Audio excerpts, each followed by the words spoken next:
ছেলেটার নাম ছিল তানভীর। খুব সাধারণ পরিবারে বড় হওয়া, কিন্তু স্বপ্ন ছিল আকাশ ছোঁয়া।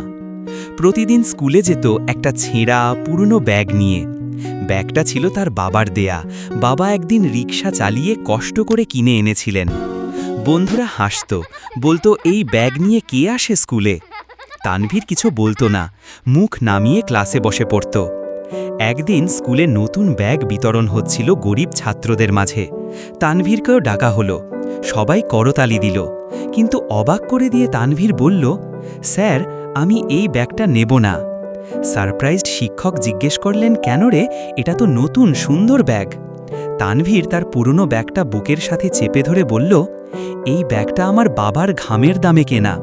এই ব্যাগ ছাড়া আমি এক পাও এগোতে পারি না। হল ঘর নিস্তব্ধ হয়ে গেল।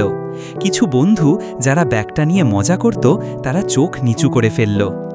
আজ তানভীর বড় হয়েছে, একজন শিক্ষক। তার স্কুলে যারা গরিব ছাত্রছাত্রী, সবার জন্য সে নতুন ব্যাগ দেয়। কিন্তু একটা ব্যাগ সে এখনও রেখে দিয়েছে, তার বাবার দেয়া পুরনো ব্যাগটা, একটা বাক্সে, যত্ন করে, ভালোবাসা দিয়ে।